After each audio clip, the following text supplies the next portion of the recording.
पिछले एक ब्लॉग में हमने आईने में देखने वाले प्रतिबिंब के बारे में चर्चा की थी कि हालांकि उसका अपना कोई अस्तित्व नहीं है, फिर भी उसकी महत्ता है।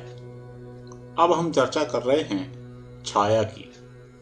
किसी प्रकाशीय स्रोत के सामने एक अपारदर्शक वस्तु रखने पर प्रकाश की किरणें वस्तु को पार नहीं कर पाती हैं, जिससे वस्तु के पीछे एक अंधकार में भाग दिखाई देता है, जिसे छाया कहते हैं। इस छाया का उपयोग हम धूप से बचने के लिए किया करते हैं।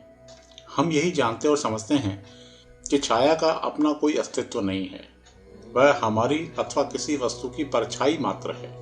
उसका भला क्या महत्व हो सकता है?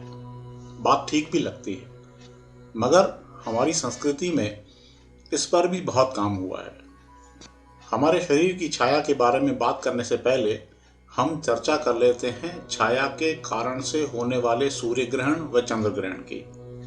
हम सब जानते हैं कि छाया के ही परिणाम स्वरूप ये घटित होते हैं।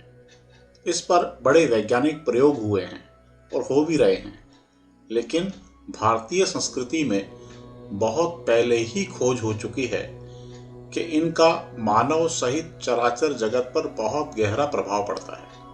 यही वजह है कि ज्योतिष विज्ञानी बताते हैं कि सूर्य ग्रहण व चंद्र ग्रहण के दौरान कौन कौन से काम करने चाहिए और कौन से नहीं करने चाहिए। इसके अतिरिक्त क्या सावधानियां बरती जानी चाहिए। खैर, अब चर्चा करते हैं हमारे शरीर की छाया की।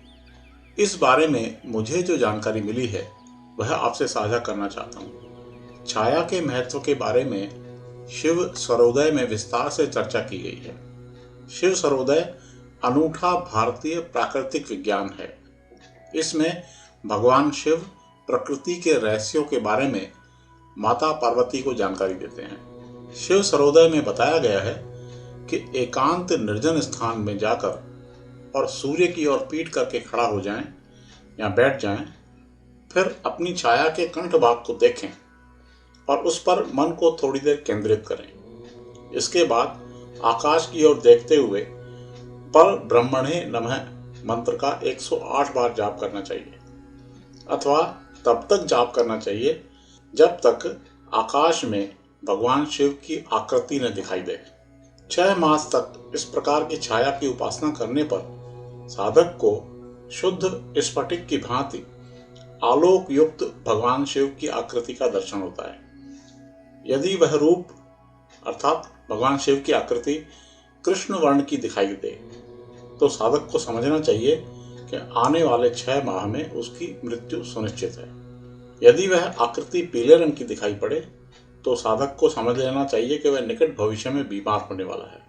लाल रंग की आकृति दिखने पर भय ग्रस्तता, नीले रंग की दिखने पर हानि, दुख तथा अभावग्रस्त होने का सामना करना पड़ता है। यदि आकृति बहुरंगी दिखाई पड़े तो साधक पूर्ण रूपेण सिद्ध हो जाता है। यदि चरण, टांग, पेट और बाहें न दिखाई दें तो साधक को समझना चाहिए कि निकट भविष्य में उसकी मृत्यु निश्चित है। यदि छाया में बाईं भुजा न दिखे तो पत्नी और दाहिनी भुजा न दिखे तो भाई या किसी घनिष्ठ मित्र अथवा संबंधी एवं स्वयं की मृत्यु निकट भविष्य में निश्चित है।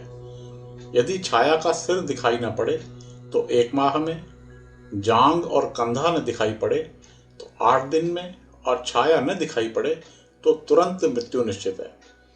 यदि छाया की उंगलियां न दिखाई पड़े तो तुरंत मृत्यु समझना चाहिए। कान, सिर, चेहरा, हाथ, पीठ या छाती का भाग न दिखाई पड़े तो समझना चाहिए कि मृत्यु एकदम सन्निकट है।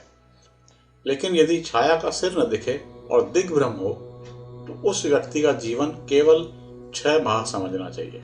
हालांकि मैंने इस सत्य की गहराई को अभी तक नहीं जाना है, न ही मेरा कोई अनुभव है, लेकिन शिव सर्वोदय में जिस प्रकार लिखा गया है उससे तो समझ में यही आता है कि हमारे ऋषियों ने छाया का गहन अध्ययन किया था और उसका अपना विशेष महत्व है।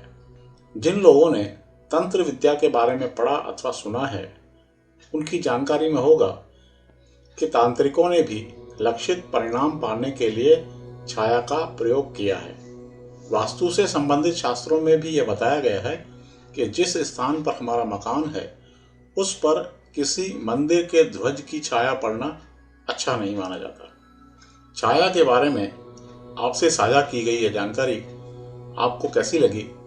बराए मेहरबानी अपनी प्रतिक्रिया जरूर दीजिए।